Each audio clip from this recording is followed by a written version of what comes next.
وہ دونوں school garden میں ایک ساتھ بیٹھے تھے، تبھی کسی نے پیچھے سے آواز دی، حماد۔ اس نے فوراً پلٹ کر دیکھا، وہ ارحان تھا، اس کا کلاس میٹ اور اچھا دوست بھی تھا۔ فوراً اٹھ کر چل دیا اور وہ اسے یوں ہی دیکھے جا رہی تھی۔ یہ ان دنوں کی بات ہے جب دونوں 7 اسٹینڈرڈ میں پڑھتے تھے۔ آ گئی اسکول سے؟ چلو پہلے فریش ہو جاؤ اور کھانا کھا لو، یہ ہانیہ کی ماں تھی جو اس سے کہہ رہی تھی۔ دوسری طرف حماد کے پاپا حماد کی ممی سے کہتے ہیں، آج سے 2 دن بعد ہم لوگوں کے ٹکٹس ہیں، ہم لوگ فوراً جا رہے ہیں۔ یہ سن کر حماد کو ایک جھٹکا سا لگا اور وہ پھر جلدی سے اپنے پاپا سے کہتا ہے، اور پھر پاپا اسکول؟ ہاں ہاں بیٹا، اب ہم فوراً میں ہی اپنی پڑھائی کمپلیٹ کریں گے۔ اور پھر وہ لوگ چلے جاتے ہیں۔ آفٹر 15 ایئرس اگو، آنکھوں میں کاجل، پیروں میں پائل، بال جیسے ریشم، ہونٹ جیسے گلاب کی پنکھڑی، پتلا سا نین نقش، وہ بے پناہ خوبصورت تھی، جیسے چڑھتی جوانی نے اسے اور بھی نکھار دیا تھا۔ جلدی کرو یار، ہم لیٹ ہو رہے ہیں، تمہارا سجنا دھجنا ہی کمپلیٹ نہیں ہو پا رہا ہے۔ یہ اس کی بچپن کی دوست تھی جو اس سے کہہ رہی تھی۔ ہاں یار ریڈی ہوں، چلو۔ وہ بلیک کلر کے سوٹ میں بہت پیاری لگ رہی تھی۔ ارے رکو، ذرا نظر تو اتار لوں۔ اس کی ماں دروازے پہ آئی، نظر اتارنے لگی، میری بچی کو کسی کی نظر نہ لگے۔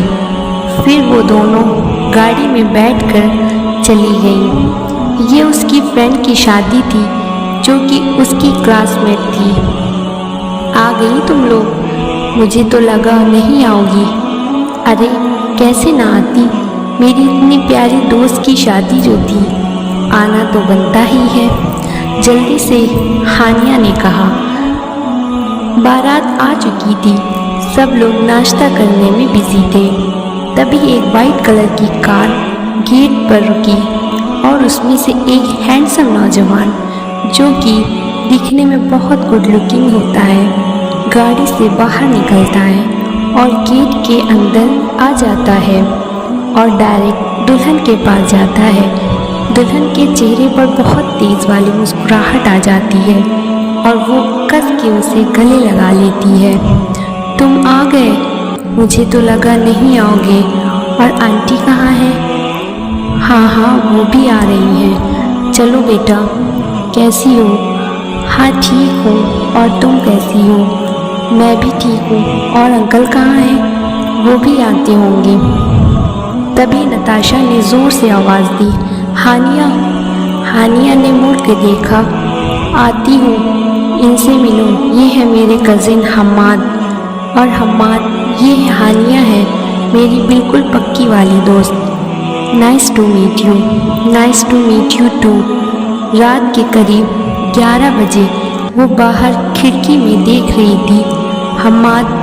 اس نے دھیرے سے اپنی زبان سے نکالی، کہا، یہ وہی حماد تو نہیں جسے میں بچپن میں؟